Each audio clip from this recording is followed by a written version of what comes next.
하나님께 인정받으려면 디모데후서 2장 15절 너는 진리의 말씀을 옳게 분별하며 부끄러울 것이 없는 일꾼으로 인정된 자로 자신을 하나님 앞에 드리기를 힘쓰라.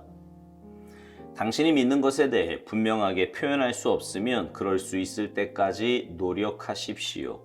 만일 당신이 분명하게 표현하지 못하면 누군가 여전히 그 인생 가운데 계속 비참할 수 있습니다. 하나님의 진리를 자신에게 다시 표현해 보십시오. 하나님께서는 당신을 통해 그 표현을 다른 사람에게 사용하실 것입니다.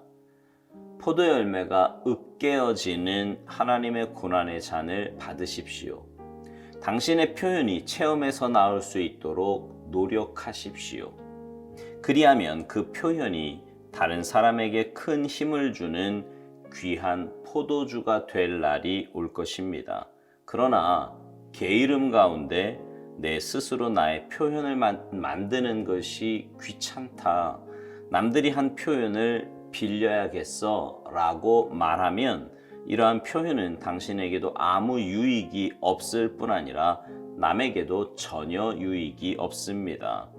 하나님의 진리로 분명하게 느껴지는 것들을 자신에게 표현하려고 노력하십시오. 그러면 하나님께서 당신을 통해 다른 사람에게 하나님의 진리를 전달할 수 있는 기회를 얻게 됩니다. 언제나 당신의 마음이 쉽게 받아들이는 것도 점검하는 훈련을 하십시오. 마음에 받아들인 진리를 수고를 통해 자신의 것으로 만들지 않은 사람은 아직 단 위에 서서 진리를 선포할 자격이 없습니다. 당신에게 진리의 유익을 주는 사람은 전에 당신이 몰랐던 정보를 전달하는 사람이 아니라 당신에게 갈등을 주던 진리를 분명히 표현하는 사람입니다.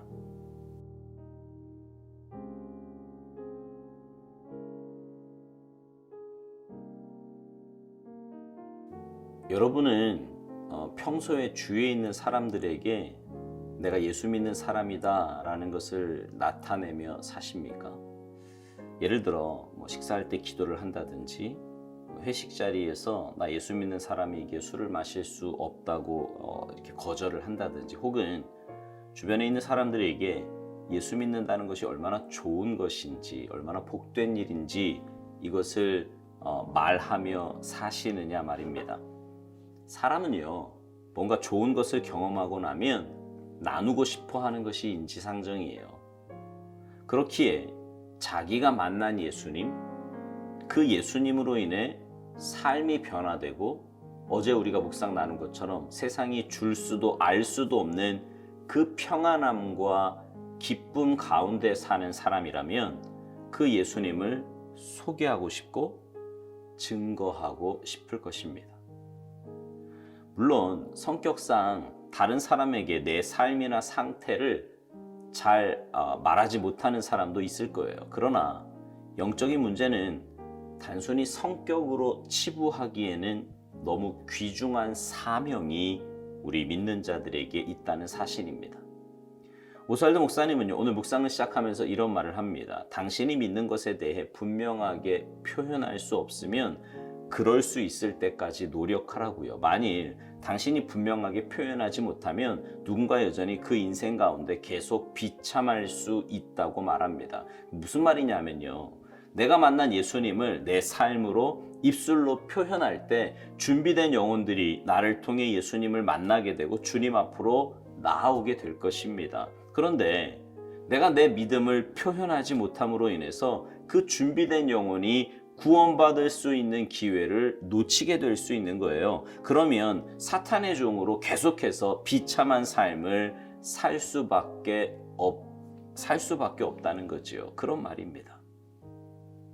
그래서 오스왈드 목사님은 하나님의 진리를 자신에게 다시 표현해 보라고 권면합니다. 그러면 하나님께서 당신을 통해 그 표현을 다른 사람에게 사용하실 것이라고 말해요. 그러면서 당신의 표현이 체험에서 나올 수 있도록 노력하라고 말합니다. 그러면 그 표현이 다른 사람에게 큰 힘을 주는 귀한 포도주가 될 날이 올 거라고요. 묵상을 시작하면서도 드린 말씀이지만 자신이 경험한 것에 대해서 말하는 것은 그리 어려운 일이 아니에요. 거기다가 그 경험이 너무 귀하고 복된 것이라면, 내 삶에 획기적인 변화를 가져온 것이라면 가만히 있기가 오히려 쉽지 않죠. 그러나 경험하지 못한 것, 다시 말해서 남의 이야기 들은 것을 전하기란 여간 어려운 일이 아닙니다. 그런 말은요, 하면 할수록 힘이 떨어지고 확신이 떨어져요.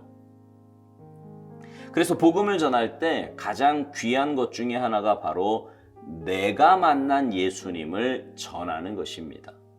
주님의 십자가 사랑이 내게 얼마나 큰 힘과 위로와 은혜가 되는지, 주님의 그 사랑으로 인해 내 삶이 어떻게 변화되었는지, 주님과 동행한다는 것이 얼마나 복되고 아름다운 일인지 전하게 됩니다. 그러면 그 말에는 힘이 있고 권세가 있습니다. 그리고 그 말에는 반드시 열매가 따라오게 되어 있습니다. 오스왈드 목사님은 계속해서 이렇게 권면합니다. 하나님의 진리로 분명하게 느껴지는 것들을 자신에게 표현하려고 노력하라고요. 그러면 하나님께서 당신을 통해 다른 사람에게 하나님의 진리를 전달할 수 있는 기회를 얻게 된다고요. 그러니까 주님을 만난다는 것은 어떤 신비한 체험을 한다기보다 말씀 가운데 임하시는 주님을 느끼고 체험하게 되는 것입니다. 물론 하나님의 임재를 직접적으로 체험하는 신비한 일이 있을 수도 있어요. 그러나 거의 대부분의 경우는 이미 주신 말씀 가운데 그 말씀을 깨닫게 하심으로 우리를 만나 주십니다. 그래서 말씀을 통해 주시는 은혜를 우리는 사모해야 돼요. 그리고 말씀을 읽고 듣는 일에 열심을 다해야 합니다. 그럴 때 말씀 가운데 하나님은 당신을 계시하실 것이고요. 그것을 깨달을 때 우리 안에는 놀라운 은혜가 주어지게 될 것입니다. 그렇게 말씀이 은혜로 주어질 때 그 말씀은 내게 레마의 말씀이 됩니다. 그리고 그 레마의 말씀은 내 삶을 인도해 가게 되지요. 그런 삶을 사는 우리는 분명 하나님의 도구로 쓰임받을 수 있고 하나님의 역사에 동참할 수 있는 것입니다. 오스왈드 목사님이 묵상 마지막에서 이런 말을 합니다. 언제나 당신의 마음이 쉽게 받아들인 것도 점검하는 훈련을 하라고요. 마음에 받아들인 진리를 수고를 통해 자신의 것으로 만들지 않은 사람은 아직 단위에 서서 진리를 선포할 자격이 없다고 말합니다. 그러면서 당신에게 진리의 유익을 주는 사람은 전에 당신이 몰랐던 정보를 전달하는 사람이 아니라 당신에게 갈등을 주던 진리를 분명히 표현하는 사람이라는 것입니다. 여러분, 우리는요, 덮어놓고 믿는 사람들이 아니에요.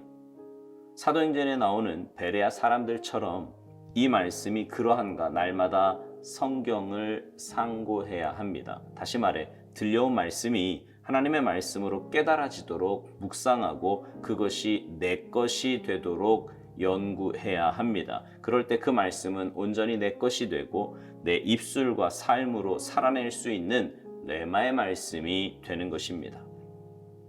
사랑하는 성도 여러분, 우리는 주님 나라 갈 때까지 복음을 전하며 살아야 되는 사람들입니다. 그리고 그 복음 증거는 말씀을 통해 내가 만난 예수님을 전하는 거예요. 바라기는 이 귀한 사명을 잘 감당하는 여러분 모두가 되기를 소망합니다. 이 일을 위해 먼저 말씀을 사모하시고 말씀을 통해 주님의 임재를 체험하시기를 갈망하시기 바라요. 그래서 여러분 모두가 주님의 만나주심을 통해 영적인 삶, 믿음의 삶을 사시고 그 삶으로 그리고 여러분의 입술로 주님만 증거하며 사는 아름답고 복된 삶이 되시기를 주님의 이름으로 축복합니다. 아멘.